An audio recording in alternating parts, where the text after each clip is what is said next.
بسم الله الرحمن الرحيم والصلاة والسلام على أشرف الأنبياء والمرسلين حبيبنا وحبيب إله العالمين أبو القاسم المصطفى محمد. اللهم صل على محمد وآل محمد. الصلاة عليه وعلى آل بيته الطيبين الطاهرين. سورة الأنفال الآية 64. بسم الله الرحمن الرحيم واصبروا فإن الله مع الصابرين. In chapter 8, verse 46, God says, "And be patient and persevering, for Allah is with those who are patiently persevering." Imam Sadiq alayhi salam says in one of his ahadith, sabr or patience to faith as the head is to the body. When the body misses the head, the body perishes. And when sabr is gone, there is no more faith. Inshallah, today I will be talking to you about, in this brief talk, about a topic that I found interesting, which is sabr or patience. So basically we'll start by discussing the definition of sabr. The definition of sabr according to riwayat of Ahlul Bayt, the traditions of Ahlul Bayt alayhim salam. Then we'll talk about the rewards of sabr. We'll talk about the levels of sabr. We'll talk about how you can attain those levels of sabr. And then finally we'll talk about how Imam Hussein alayhi salam have demonstrated the highest and utmost level of sabr throughout his life and in the day of Ashur. So, according to one of the greatest ulama of Islam in general and Shia school specifically, which is Nasiruddin al-Tusi, he says, sabr is the ability to control oneself from agitation when faced with the undesirable. So whenever you're faced with something that is not to your liking, the ability to control yourself, that's called patience or sabr. And then in a beautiful tradition from Imam Ali, beautiful hadith, he's asked about faith. So he answers by saying faith is based on 4 pillars. The first one is patience, which is sabr. The second one is conviction, which is yaqeen. The third one is justice, which is adl. And the last one, so justice, which and then the last one is struggle or jihad. Then he goes on to talk about each one of them specifically. What I'm interested in is his description of sabr. What is sabr? So he says that sabr or patience is comprised of 4 different components: eagerness, fear, piety, and anticipation. So he goes on to mention, whoever is eager for paradise will steer away from the evil. And whoever fears hell will abstain from sins. And whoever lives and practices piety in his life will be able to endure the hardships that life throw at him. And lastly, whoever anticipates death will work harder than the rest to do good in this life. So again, eagerness for paradise, fear of hell, piety in your life, and lastly, anticipation of death. Now the reason why I chose this topic is because no matter what you are thinking about doing in this life, whether it's something worldly, so whether you are thinking about becoming a successful businessman, or you're thinking about becoming an important scholar, so becoming academically successful in your school, or if you're thinking about going towards the path of God and becoming a better believer in God and Ahlul Bayt, no matter what the path you choose, you need patience and discipline. So you absolutely need to have patience in order for you to reach where you want to reach. Now, the rewards of sabr. So Ahlul Bayt alayhim salam, in some of their narrations, have talked about what will happen if you actually are patient. So in one of the hadith, Imam Sadiq alayhi salam, he says that if you are faced with a hardship and you basically reply back with patience and faith, it's important to be patient and faithfully patient. So when you're doing that, then your reward, you will be rewarded the same as 1,000 martyrs if you are in that situation and you are patient. Another hadith from Imam Sadiq alayhi salam, he says that patience will not only help you in this life, will not only help you in the day of judgment, it will also help you when you are in your grave. So it says that when a believer is set in his grave, then what happens is that he will have salah or prayers on his right hand, zakah on his left hand, his virtues in this life facing him, and he will be under the shelter of sabr. So sabr will be covering him. So then when the two angels that are responsible for questioning this believer come into his grave, then at that moment sabr will tell salah, zakah, and his virtues, take care and assist this believer, because if you fail to do so, then I will assist him myself. So sabr will be your help in that hard moment in your grave. Now, going towards the levels of sabr. So we talked about the rewards of sabr, the definition of sabr, and then we talk about the levels of sabr. And to briefly talk about the levels of sabr, Imam Ali alayhi salam, in one of his ahadith, he mentions sabr is divided into three types. The first one is sabr at the time of affliction. So you are faced with hardships in your life. You know, for example, you wake up in the morning, you receive a call, you just lost your job. You're going to work and then some car accident happened, completely totals your car. This is an affliction in this life you didn't have control over. But you are patient. So you just said, you know, Alhamdulillah, thank God for whatever is happening. I know that it's beyond my power to control that. So I'm just gonna be patient and thank God for whatever is happening, as in His infinite wisdom, He knows that whatever is happening is good for me. So then you pass the first level of sabr, which is sabr at the time of affliction, at the moment itself. And then the second kind of sabr is sabr when regards to obedience. So sabr ala ta'a. We all know this kind of sabr, and we are faced with it every single day, every single year. The closest examples to our heart is prayers. So I'm telling this to myself first.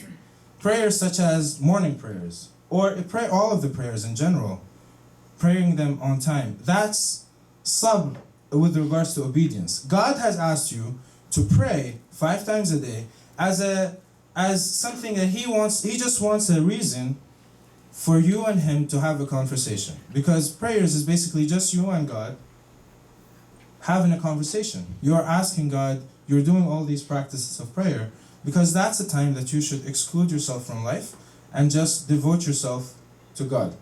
So He's asked you to pray 5 times a day. So He's asked you to pray 5 prayers 3 times a day, and He wants you to pray on time. So that's sabr with regards to obedience. Another example of sabr with regards to obedience is Shahr Ramadan. So every year during the month of Ramadan, especially with the long schedule that we faced in this country, so we're 17, 18, 19 hours of fasting, each and every one of us is patient. He has sabr. He knows that God wants this for me because it's good for me. You know, for example, a lot of people ask, why do Muslims fast? And just one simple answer for that. Alaykum salam. One simple answer for that. People over here, every now and then they would go through this cycle of cleansing.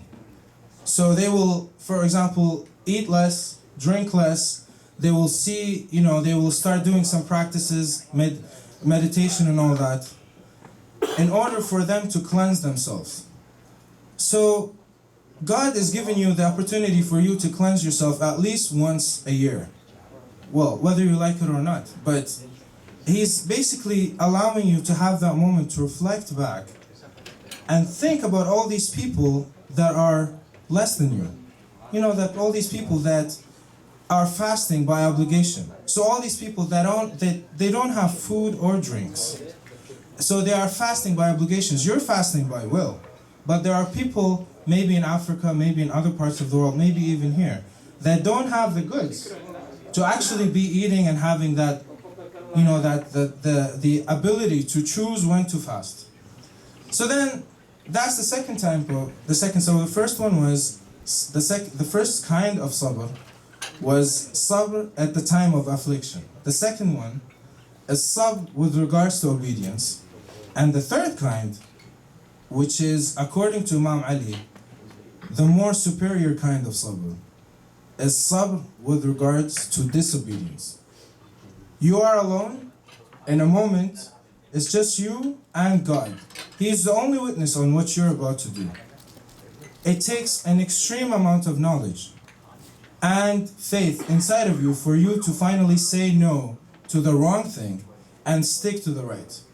However, if you do so, then you have reached the highest level of sabr, which is sabr at the time of disobedience. Especially in a country like this, when we live and we see all kinds of temptation everywhere. When you are at that moment and you decide to say no to that, that's the highest level of sabr, according to Imam Ali. Now, another section of that. So we spoke about the rewards, we spoke about the definitions, we spoke about the levels. How can you attain those levels? So just two simple advices. The first one is to know that whatever happens to us in this life, whatever is happening in this life, that this life is not the end of the road. There is something else happening after that. So this life is a temporary stage in which we are just passengers. And that there is a life after that, in which if you are patient at this moment, then you will be rewarded later on. So it's just for you to always keep akhirah in your brain, to always know. Like one small example about that is, for example, if you are, if we think about this dunya as an assignment that is worth 5%, and akhirah is the final that is worth 95%. However, the time that you have to study for both is the same. So you spend all your life trying to study for the 5%, while you should be focusing on the 95%, because the 5% won't determine whether you fail or pass. You have 95% for the final exam, that if you are able to study for that, then you will succeed. A lot of us spend all of our time focusing on that 5%, whether it's becoming successful in our jobs, whether it's getting a big house, getting a nice car. This is you being successful at the 5% assignment. However, what have you done for the 95% final exam? So that's just a thought, that's just a way of thinking about it. So we spoke about thinking about that there is another life after that. That's the first way for you to help you attain that level of sabr. Again, I'm talking first to myself and then to you. The second one is to have one of the hardest thing, which is contempt or rida. In one of the most beautiful conversations between a abid and God, which is the supplication or dua of Abu Hamza Thamali. The last part of Abu Hamza Thamali, the conclusion, is basically talking about that point. It's Imam asking God, وَرَضْنِي مِنَ الْعَيْشِ بِمَا قَسَمْتَ لِي يَا أَرْحَمَ الرَّاحِمِينَ, and then dua finishes. This is the conclusion of dua. The dua, mashallah, is very rich, full of things that God talks about, that Imam talks about. The last part of it is رَضْنِي مِنَ الْعَيْشِ بِمَا قَسَمْتَ لِي. I want you to make me content and happy with what you have given me. When you reach that level of contentment, when you're satisfied and happy and you accept what God has given you, you will reach that level of inner peace within you. That inner peace, when you are faced with a moment that you need to be patient, will then help you, because it will calm you down. You'll be calm within. So when you're faced with an affliction in this life, then you'll be able to take a moment, think about it, and then do the right thing. Then you will choose the path of God.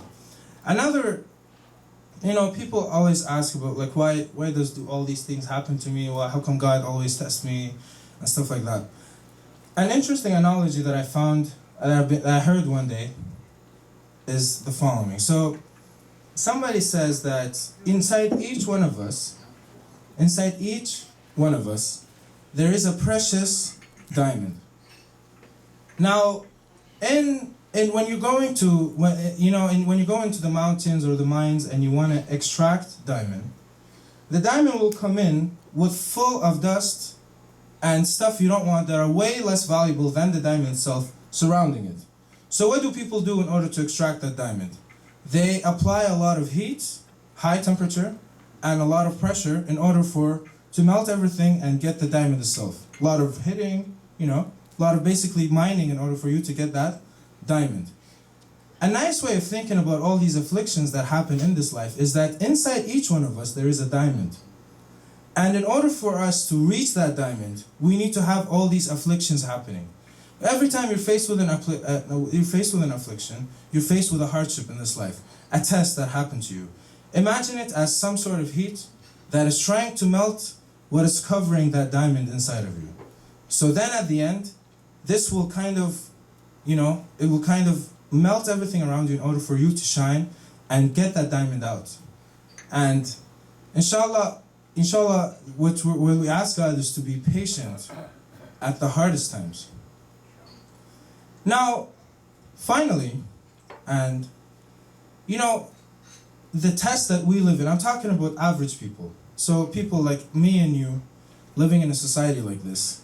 An affliction or hardship would be for you to have an accident with your car, to lose your job, to have some sort of credit, to, the regular stuff like that every day.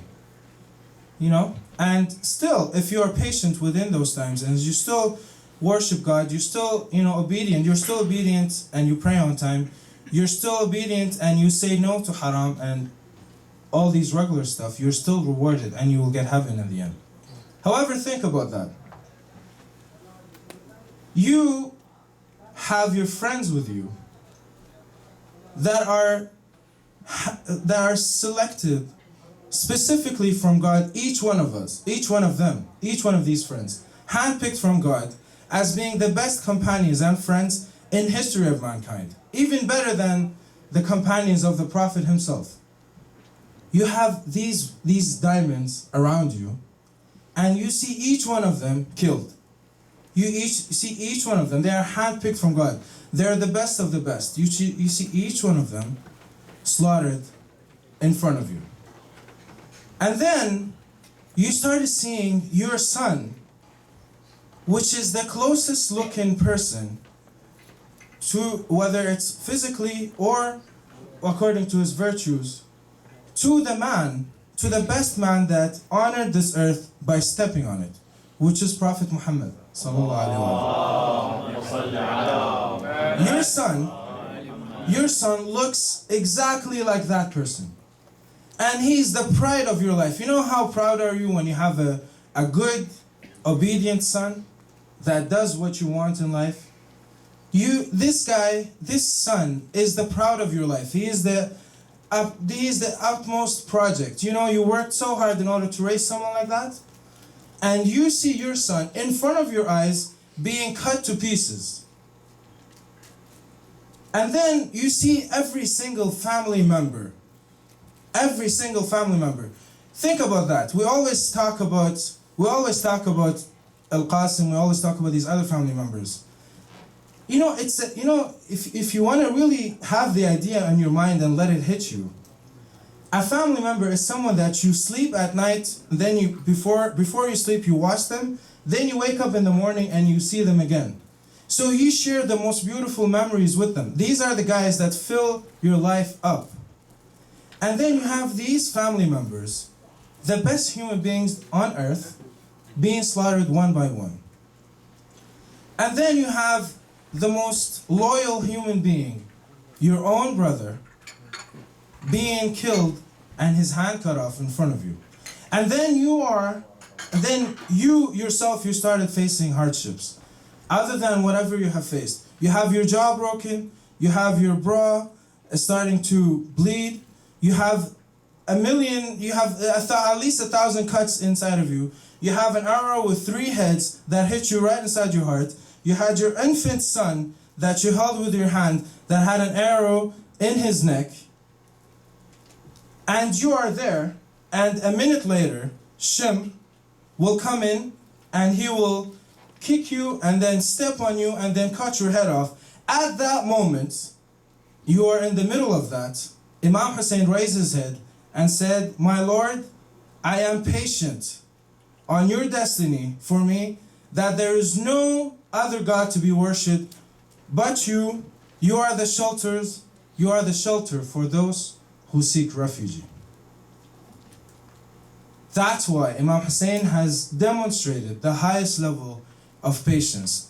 In that Imam Sahib al-Asr wal-Zaman, Ajjallah Faraja, in his Ziyarat Nahiya, he says, وَلَقَدْ عَجِبَتْ لِصَبْرِكَ مَلَائِكَةُ السَّمَاءِ, that the angels are impressed with your patience. So this is a small lesson that we learn from Karbala. So basically that's what I wanted to talk to you about today. Inshallah, gives you an idea to think about. وصلى الله على محمد وآل بيته الطيبين الطاهرين.